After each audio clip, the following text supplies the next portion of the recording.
Every morning when I wake up, one of the first things I see are the giant cranes, stacked containers, and the buzzing activity of the Port of Los Angeles.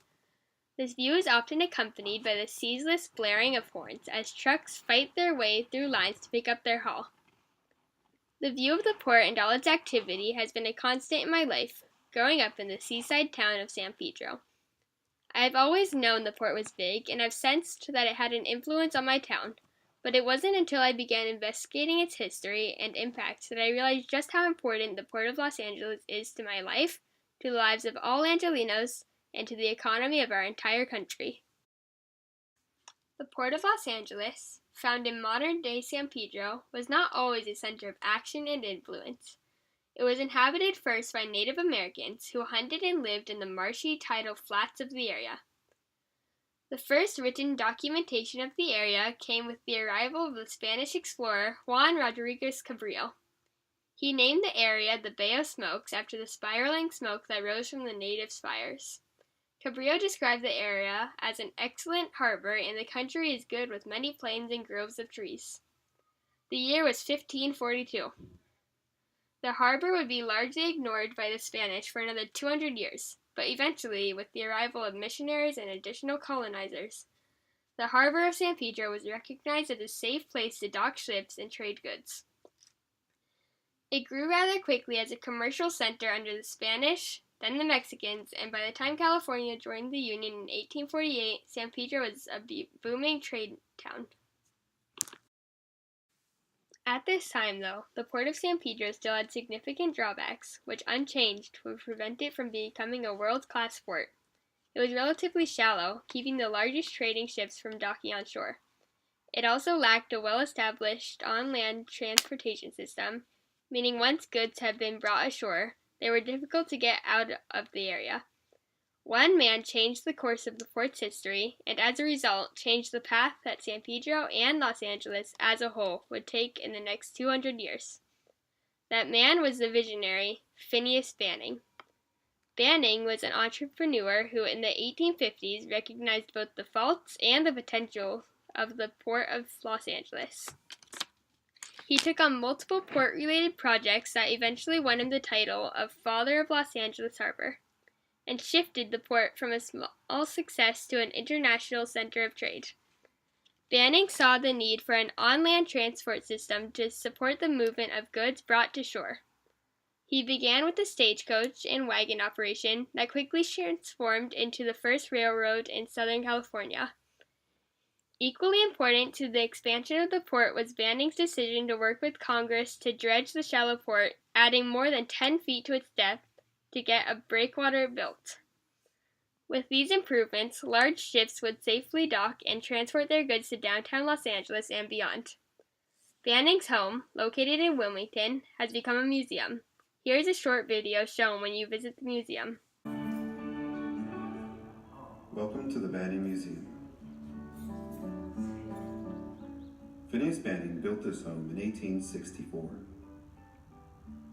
He is remembered for his major accomplishments and ambition. One being that he established Banning and Company, a successful staging and freighting business, in 1858.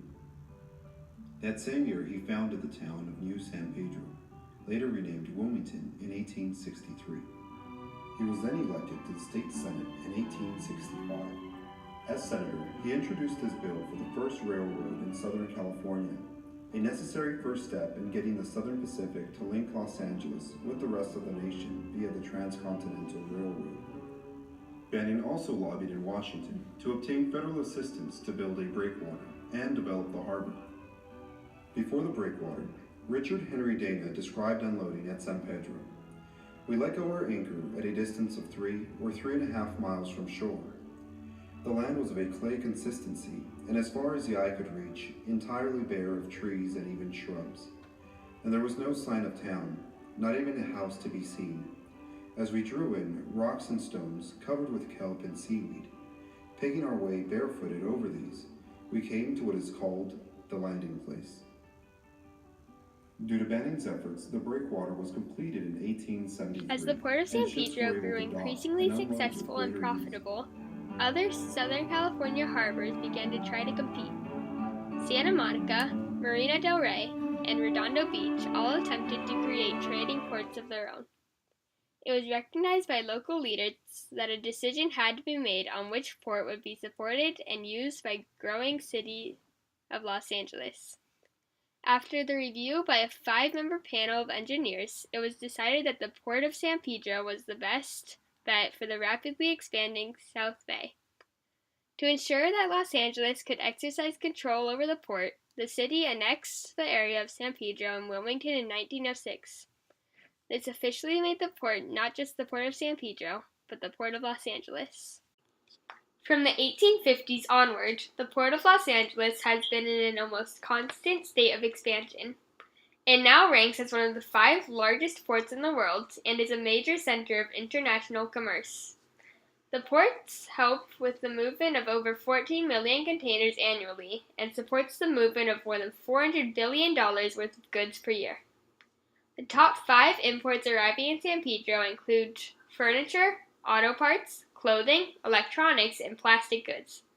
It is likely that many of the items that fill your house, including your television, your computer, and your couch, arrived in a large metal container at the Port of Los Angeles. If you drive past the port, one of the most noticeable aspects are the ever-present and growing stacks of colorful containers. These cargo containers are a symbol of the United States global trade partnerships. If you have lived in San Pedro for a long time, you will have noticed the ever-increasing number of these containers. They represent Americans' constant desire for goods from other countries, and they also symbolize the trade deficit Americans have with other countries, especially China. Containers always come to the port full of goods for sale, but sometimes leave empty or with less expensive goods like paper, animal food, and scrap material. Along with the containers, you will see the giant cranes that lift the containers off ships and onto railroads. The Port of Los Angeles boasts one of the most modern systems for the movement of goods on and off the sea. This system is managed by people who also play an incredibly important role in the history and modern workings of the port. The men, and now women, that work in San Pedro at the port belong to one of the most powerful labor unions in the nation. These workers, frequently called longshoremen, have fought and demanded fair compensation for their roles in this multi-billion-dollar industry, and their success is an example of how a powerful, united group of workers can succeed if they work together. Most port workers command salaries far higher than their counterparts in other industries who have similar skills and education. For example, a crane operator, who may have only a high school education, frequently earns well over $100,000. Some may argue that these physical laborers are overpaid for their work, but they view themselves as an essential part to an industry that makes trading corporations billions of dollars. Their importance is clear when they decide to strike and shut down the port. It quickly becomes obvious that they are needed to keep Los Angeles running and to keep the goods people want to buy flowing in. The port in San Pedro has always been more than just a place of industry. It has long been home to what is described as a quaint seaside market where visitors can shop for food, walk along the harbor shoreline, and stop for an ice cream cone. The marketplace is commonly called Portugal.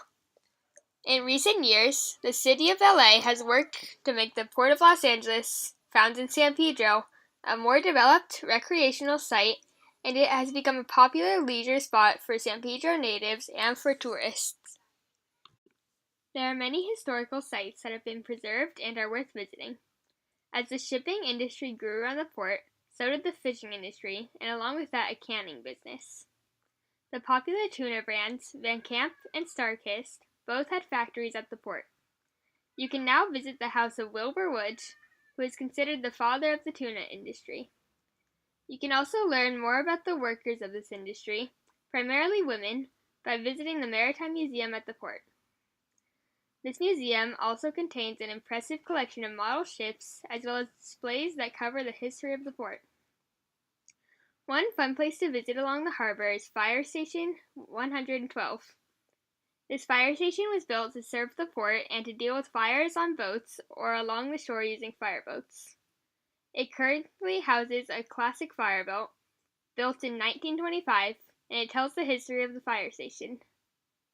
If you are there long enough, you may get to see one of the fireboats showing off its water spraying capabilities.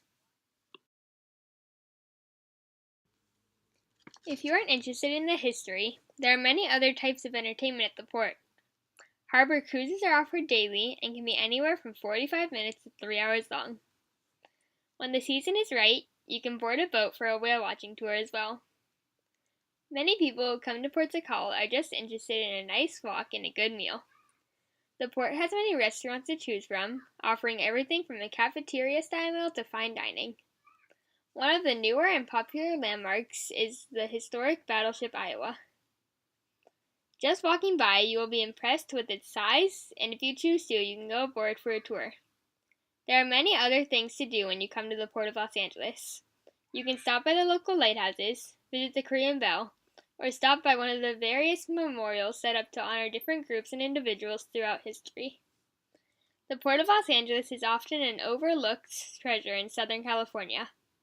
It has a rich and powerful history and continues to contribute greatly to our city and nation's economy. I hope more individuals take the time to stop by and check it out. The final place I would suggest you visit if you ever come to the port is one of my favorite spots, the Fanfare Fountain. This beautiful fountain pumps water over 100 feet into the air in an artistic show accompanied by music. The Port of Los Angeles is one of the many reasons why I love Los Angeles.